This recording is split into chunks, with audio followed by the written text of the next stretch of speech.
Here, hold the camera. So this is Otisco Lake, and obviously there's a lot of boating on this lake. And we just stopped at a little tackle and bait shop. I think they sell more beer and soda than they do tackle and things like that. But they sell worms and minnows, and gave us some very, very good advice about how to get lake access to go fishing. And one was Causeway. There's a Causeway road that you have to get to the west side of the lake to have public access to, and then where we're going to go is to the north end of the lake. And apparently there's sunnies and perch and small bass and things like that at that end of the lake, which is accessible. There's another place. Look at that. So I think I'm beginning to figure out where we got to bring the boat to put it in the water. There's the lake. So this is the Otisco Lake Park. And the cigar making factory is radically increasing its production here. If you don't know what I mean, it means you haven't been around these guys.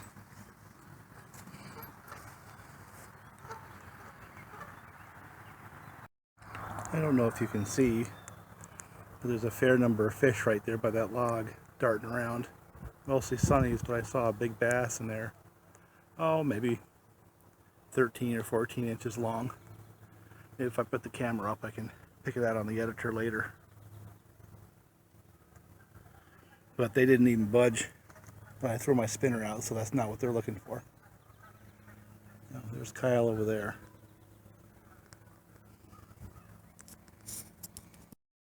Well, I put the spoon on there and they started hitting it. So, got a couple of those little bluegills already on that spoon. It's a green with a yellow stripe. Yeah, first cast of this goofy thing, and it caught a fish.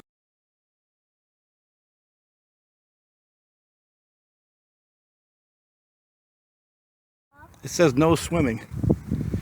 Got another one of these little bass on the halo setup and that spinner setup.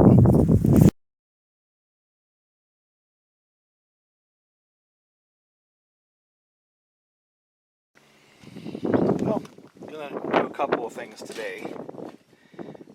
One is to discuss this rod and reel combination, the Lews Speed Spin and the Halo Starlight series. Got a fair amount of time on that one now, and you know, it's kind of interesting. I started this whole thing wanting to compare these reels, and I've got the Mitchell 300 in the house still. This one here has performed really well, to the point where I'm not really interested in picking up the other rods because I'm having fun with this one. That means something, I think. So when you get through the little bits and bytes and weight and how the rod's constructed and all that crap, you boil it all down, it's whether or not you catch fish. Do you have fun? At the end of the day, was it a good experience for you? And to this point in time, this combination right here has been good enough to the point, like I said before, I'm not even interested in trying the other ones. I gotta actually say, you know something, you need to move forward on this. These are the two rod and reels combinations I pick up every time. I've got a whole bunch to pick from. But this is that Hey You I got a while back and did a video on with a Berkeley cherrywood rod. Man, I've caught a lot of fish with that thing. It just works beautifully. And that reel, as time has gone on, has just gotten smoother and smoother. I don't get tangles. I don't have any problems. You cast, you retrieve, it's smooth. You forget about the rod and reel and you start thinking about fishing. Now, of course, that's a smaller one, plus it's the takedown. So that's an advantage in that it's easier for me just to throw it in the back seat of the truck. It's easy to get to. These one-piece rods like this Halo, well, I just have to stick it in the pickup box. But still, it gets it's the one I picked up and started using, and I just simply haven't put it down yet. Today I'm going to launch into another sort of a sub-series, and that's finding places in central New York where you have road access to fish. See, there's an awful lot of people out there who don't have boats. Now, we're going to do some of both. We have a boat, and of course we're going to go spend some time with that boat. But what about the guy who's just got a car and a fishing rod and really likes to go fishing? Where can you go? Yesterday I had my middle son up and my grandson. We went up to Otisco Lake. Or it's one of the Finger Lakes. It's one of the smaller ones. And we found a little place where you can pull off. It's a little park at the top of the lake where it was actually quite kid-friendly. My grandson was able to run around and toss a float into the water, and we caught some fish, and everybody had fun. And, you know, sometimes in this world of technology and instant gratifications, it's easy to forget how sometimes it's those small things that generate the best times. I may show a few photos, maybe a little video, but that was a very, very good day. It was really good to watch my kid and grandkid enjoy an activity that I grew up doing. And finding places that's both kid-friendly and produces fish that you can get to with a car, it's not as easy as it sounds. Without further ado, we're going to take a ride up to the Causeway. Now, the Causeway is not kid-friendly, but it might be a place where, you know, a fisher person or a fisherman can go up and get to the water to the point where fish are accessible. That's the goal. We're going to give it a try. Now, to get to Otisco Lake, it's off Route 81, and that's the highway that goes between Syracuse and Binghamton, New York. And you got to get to a little town called Preble. Preble is, I don't know, maybe 15, 20 miles south of Syracuse off of 81. You go into Preble Center, and that consists of about 3 houses. And go west at the 4 corners. There's a sort of a blinking light in 4 corners, so we're going to go there. Another landmark is Song Mountain. That knob you see in front of us right now is the backside of Song Mountain. It's a ski area. So either one of those 2 landmarks, Preble or Song Mountain, get you into the right area for the bottom of Lake Otisco. But either way, you take the Preble exit off at 81 and then take 281 south, kind of comes west of the highway until you get to Preble. And we're coming into Preble right now. Now I'm coming north on 281. You would be coming south from the exit. Either way, when you get to these blinking lights in Preble, you head west.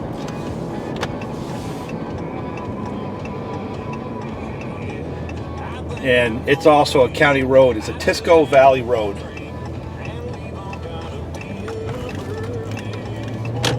Otisco Valley Road is the road we're on right now. It's a county road. It's not bad. Another road I'm quite familiar with. And you head north, I don't know, 5-10 miles, and we're going to make a left-hand turn onto the road that gets us to the Causeway. Couple things I want to point out, and this is not one of the bigger lakes, therefore it doesn't have as much commercial support or money, for lack of a better word.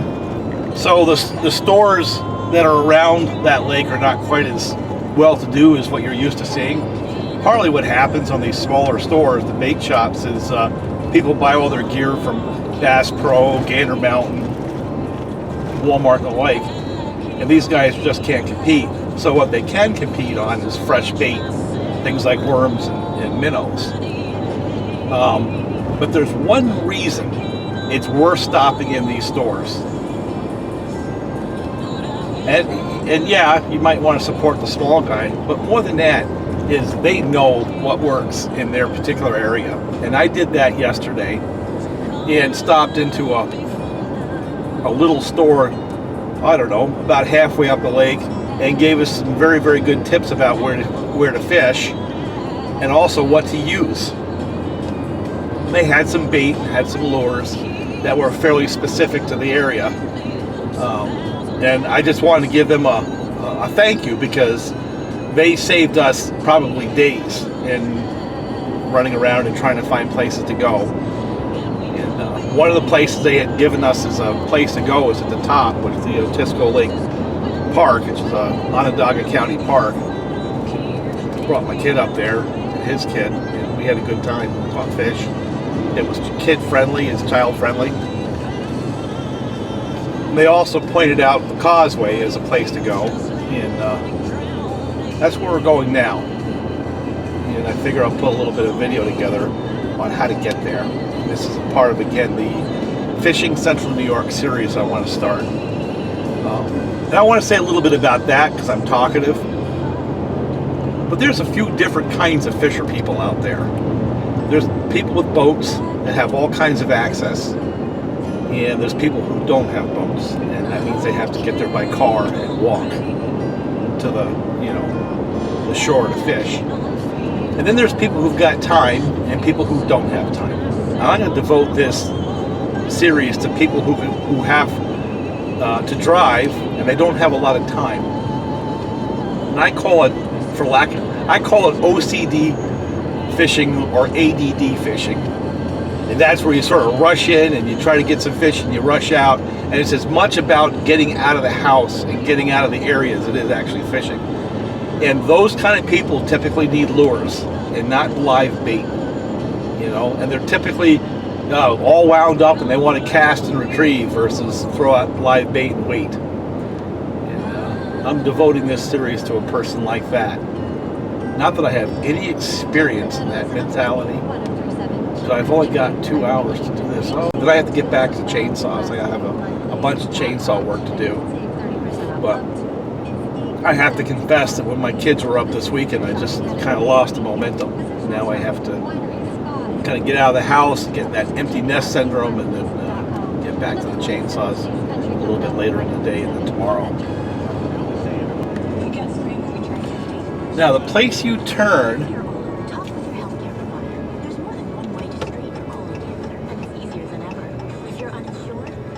called Sawmill Road, and the landmark is the Rummage Barn. And what this gets you over is to the western side of the lake. You can't get to the Causeway from the eastern side because it's all private land. And the West Valley Road is what we're turning onto now, making a right, and we're going to head north along the West Valley Road. Got an old Chevy. Somebody's hot rod. And this is the Causeway. I see a bunch of boats and I see a bunch of people out there fishing. So let's try our luck and see what happens. Well, that didn't take long. There's a fairly nice sized fish. Actually quite a bit bigger than I expected to get. And I got him free. But that was like 3 casts. See if I can get him. Boy, I hope I got that on film. Like 3rd cast into it. Well, my love for the halo rod just came to an end. Caught that good sized bass. A couple of casts later, guess what? Damn tip broke off. I'm not sure if it was because of that event or because it was on the rocks. Either way, it shouldn't have broken like that, so just went from the realm of recommending highly to not recommending at all. How's that? Now the question is, do I bring it back to Walmart and see if they'll replace it? Fortunately for me, I've got my tried and true Vendetta, and I've got my Diawa. So maybe we transition from the Lews and Halo to the Vendetta and the the Diawa. As far as a reel is concerned, this SG300, it's excellent. I'm really enjoying that reel. It didn't have any problem forcing that big fish in. Had to tighten up in the drag a little bit. I had a little bit too loose.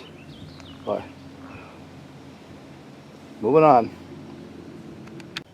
So moving from the Lews speed spin to the Diawa Legalis 300H, and it does have a better feel to it in terms of a little heavier, has a more solid feel. I know that's is very subjective, but I also put a little heavier line. That's 10-pound test. This was, I believe, 6-pound test. Same lure, different rod, different reel, same lake. Everybody goes out the Causeway, and I caught that big fish right here alongside the road. So instead of heading where other people are, I'm going to see if I can head that direction towards structure. My guess is the bass are probably getting around that structure today. So I ran this a little bit with a Vendetta rod. Same big spinner that I caught that nice bass on. And it got bent up a little bit, so it's not quite the same. One thing I can say is this rod and reel outfit, the reel feels smoother. It has a more substantial feel to it than the Lews does.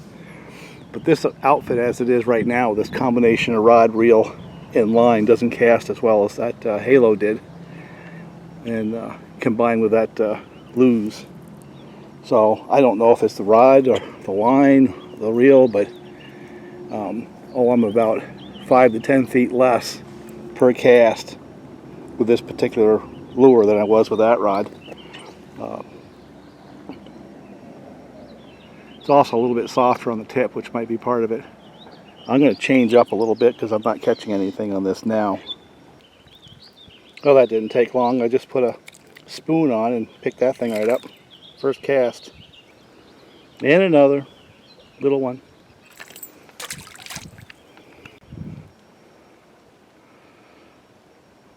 I kind of defanged the hook so I can get them off easier. I've caught a couple like that, little guys. One thing you do have to watch for if you come to this place is poison ivy. It is everywhere. So you really have to pay attention to where you go. And for those who don't know what it looks like, somewhere in that picture is a whole bunch of it. And I happen to be allergic to it, so I have to be very careful. I'm going to see if there's a way of getting down to the side of the lake up here. See, I've been fishing it around that structure and getting a lot of hits, a couple of fish. And one thing I've discovered is they like yellow. Because when I put my silver lures on, I got nothing. I put my yellow lures on, I got something. So, and if you look, most people are going out to the end. There's rumors of muskie and much bigger fish out there. I think it's a human thing. You always go out to the middle of the lake and you can see where the boats go through. And I hear them yelp every once in a while out there. But I've caught more fish right along the side here in the last few minutes than those guys have since I've been here. You know, collectively. And well, I'm seeing all kinds of poison ivy around here. I wonder if I got into it already without knowing it. So what did I learn about Otisco Lake? One, like most of the Finger Lakes, it's just gorgeous. Now you can see how it goes much further along up towards the north than the Causeway. The Causeway is about maybe I don't know, quarter of the way up, if even that. Second thing is there's a lot of fish in that lake. And they're not too awfully picky about what you tried to catch them with. I caught them on just a yellow spoon. Well, yellow with red dots. Caught a couple of smaller ones. I learned they like yellow. I think I already said that. And I also learned that if you want a big fish, use a big lure. Well, that's not a lesson I've learned. It's something I've known for a long time. Want a smaller fish? Use a smaller lure. And as much as I enjoyed the halo up until this point in time, it failed. It failed right at where one of the guides were. The Diawa Legalis, it's a smooth reel, has a little more mass. At this point in time, I'm liking this one more. For whatever reason, that Halo Lews rig casts a lot better than this one does. Could be the rod, could be the line, could be the reel, I don't know. Just empirical data. I think what I'll do next is put that reel on this rod and see what happens. But for now, I think mission accomplished. This is one of those places that a busy person who likes to fish and doesn't want to use live bait, OCD fishing, obsessive compulsive, or ADD, depending on what you want to call yourself. Definitely a success. I mean, I wasn't here but a couple hours and I caught a bunch of fish quickly. Bass, small bass, perch, bluegill, you know. Very nice place. Talk to you later. Bye for now. Nope.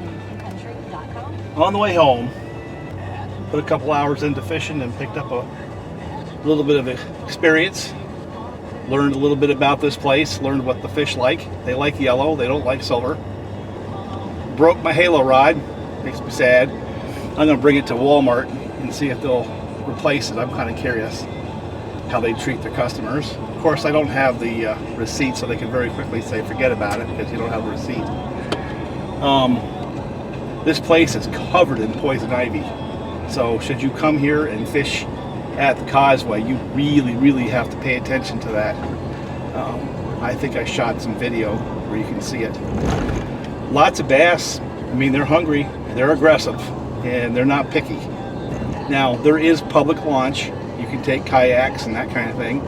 And as I mentioned before, as on the way up, there's a marina to take a boat. You can put the boat in the marina. I believe that the pricing is something like $9 a day or something along those lines.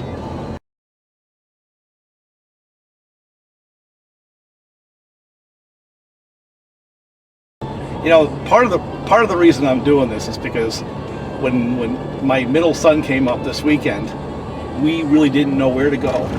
You know, our farm pond is kind of boring because whatever you throw in and you pull something out, but okay, so what? That's easy. And we needed to find places to go fishing where it was actually, you know, interesting. You could actually catch a bigger fish. Well, boy, I hope that came out on video. I got a couple of really nice ones. I'll show one. I'm not going to show all the fish, but there were some nice bass in there. So, second thing I've come to the conclusion is I'm so used to dealing with smaller fish. You know, I need to get better equipment to handle the larger fish that are obviously in this lake. Whether it's a net or a way of getting a hold of that fish where I don't damage that fish. Bottom line, Otisco Lake is a win. It's absolutely a place. If you come fishing and you bring the right kind of gear, you will not be disappointed. So I guess that's a plug for fishing in Central New York. And plus, I got to tell you, that little store, Otisco Lake Marina and what they call themselves. They call themselves Otisco Lake Campgrounds and Marina, and they have a little storefront. They were so helpful, and I credit them with the reason I was able to get up to speed as fast as I did in catching fish here. So, combination of lake and store, good stuff. Time to go home now. Well, quick addendum. Walmart to the rescue. They took that broken rod and took it in and said if they could find another one like it, they'd swap it out, and they did.